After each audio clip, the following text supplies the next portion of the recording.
नमस्कार, online 24 news में आपका स्वागत है। मध्य प्रदेश विधानसभा चुनाव को लेकर अब सभी को रिजल्ट का इंतजार है। कांग्रेस दावा कर रही है कि हमारी सरकार आएगी। एमपी चुनाव में जानकारों का कहना है कि कांग्रेस ने सिंधिया के दल बदल वाले फॉर्मूले को अपनाकर जीत की कहानी गढ़ी है। मध्य प्रदेश में विधानसभा चुनाव से पहले दल बदल इस बार ज्यादातर एक तरफा रहा है। कई नेताओं ने भाजपा की जगह अपने राजनीतिक भविष्य को सुरक्षित रखने के लिए कांग्रेस की शरण ली।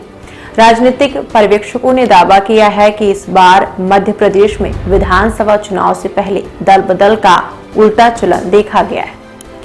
पिछले कुछ सालों से कांग्रेस से बीजेपी में दल बदल होता रहता था। ऐसा प्रतीत होता था कि सिंधिया फैक्टर का रुझान को उलटने में अहम रोल रहा है।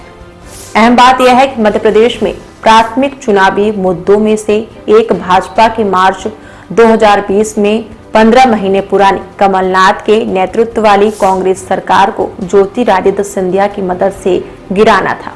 कांग्रेस नेतृत्व ने प्रचार के दौरान सिंधिया की विश्वसनीयता पर प्रहार करते हुए इसे उजागर भी किया।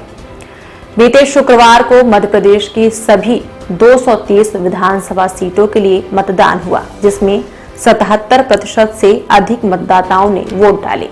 यह मध्य प्रदेश के चुनावी इतिहास के पिछले 66 वर्षों में सबसे अधिक मत है। इसके बाद राजनीतिक विशेषज्ञों ने भारी मतदान प्रतिशत को संभावित नतीजे से जोड़ते हुए अपना अपना आकलन शुरू कर दिया है।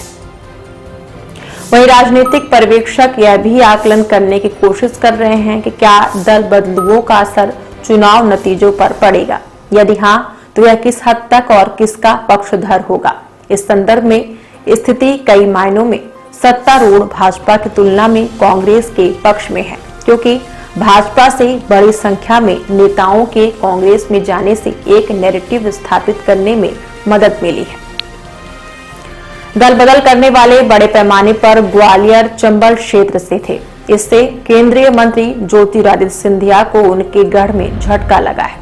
उनके कई वफादार जो 2020 में भाजपा में शामिल हुए थे, उन्होंने न केवल अपनी घर वापसी की है, बल्कि उनके खिलाफ मुखर भी हुए हैं।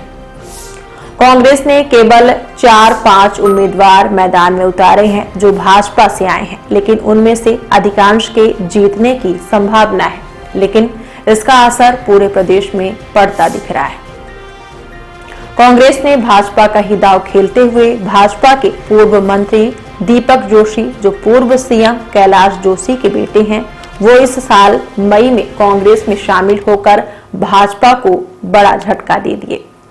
वह देवास जिले के खातेगांव विधानसभा क्षेत्र से चुनाव लड़ रहे हैं। कांग्रेस ने होशंगाबाद से पूर्व भाजपा विधायक गिरिजा शंकर शर्मा को उनके भाई और 3 बार के विधायक सीताशरण शर्मा के खिलाफ मैदान में उतारा है। बीजेपी के पूर्व विधायक अभय मिश्रा रीवा की सिमरिया सीट से कांग्रेस के टिकट पर चुनाव लड़ रहे हैं। मिश्रा और उनकी पत्नी नीलम मिश्रा ने मिलकर 2008 और 2013 में इस विशेष सीट से 2 विधानसभा चुनाव जीते थे और एक अन्य पूर्व भाजपा नेता और सिंधिया के वफादार जो कांग्रेस के टिकट पर चुनाव लड़ रहे हैं समंदर पटेल हैं, जिनके सबसे पुरानी पार्टी में जाने से हर तरफ ध्यान आकर्षित किया है। वह नीमच जिले के जावद सीट से भाजपा के ओम प्रकाश सकलेचा के खिलाफ चुनाव लड़ रहे हैं, जबकि बीजेपी ने रीवा की त्योथर सीट से पूर्व विधानसभा अध्यक्ष श्रीनिवास तिवारी के पोते सिद्धार्थ राज तिवारी को मैदान में उतारा है और ब्राह्मण चेहरा होने के कारण उनकी स्थिति मजबूत बताई जा रही है। लेकिन इन सब के बीच वोटिंग होने के बाद अब प्रदेश भर में फायदा मिलता कांग्रेस को ही नजर आ रहा है।